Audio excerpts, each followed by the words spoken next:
ఓం శ్రీ గురుభ్యో నమః. ఓం శ్రీ మాత్రే నమః. ఒక భక్తుడు అడిగిన ప్రశ్న ఏంటంటే, స్త్రీ పురుష వశీకరణలు ఉన్నాయా అంటే ఖచ్చితంగా వశీకరణ ప్రయోగం అనేది ఉంది. ఆ వశీకరణ ప్రయోగం అనేది మంచికి వాడితే మంచి పూజ అవుతుంది, చెడుకు వాడితే క్షుద్ర పూజ అవుతుంది. వశీకరణం అనగా ఎదుటి వ్యక్తిని అట్రాక్ట్ చేసుకోవటం.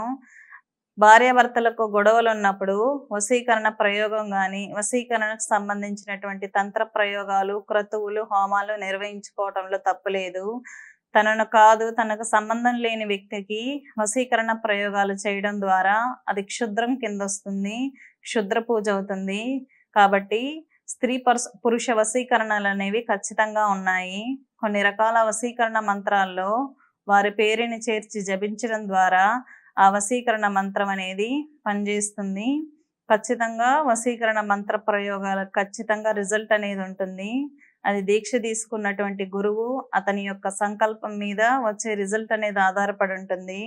భార్యాభర్తలకు సమస్యలు ఉన్నప్పుడు వశీకరణ మంత్ర ప్రయోగం అనేది ఖచ్చితంగా నిర్వహించుకోవచ్చు కూడా, ఇబ్బంది లేదు. అతని సంబంధం లేనిటువంటి వ్యక్తులని వశీకరణ ప్రయోగం ద్వారా ఆకర్షిస్తే దానికి ఆ రోజు పని జరగచ్చు, కానీ దానికి సంబంధించినటువంటి ఎఫెక్ట్ అనేది ఖచ్చితంగా అతను పొందుతాడు.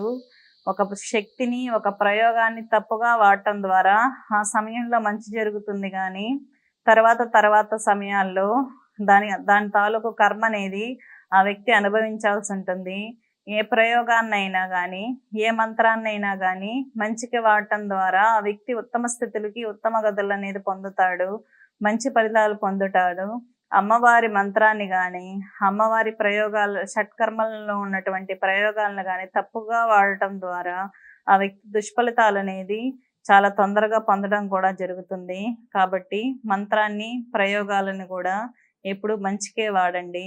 అమ్మవారు దశమహావిద్యల్లో ఇచ్చినటువంటి షట్కర్మలలో ఒకటి వశీకరణ ప్రయోగం. అంటే అది ఎప్పుడు మంచికే వాడాలి. అమ్మవారు కొన్ని రక్షణ విద్యలను కూడా మానవాళికి ప్రసాదించింది. వీటిని ఎప్పుడు సత్కర్మలకు మాత్రమే వాడాలని గురువులు సూచిస్తూ ఉంటారు. స్వస్తి.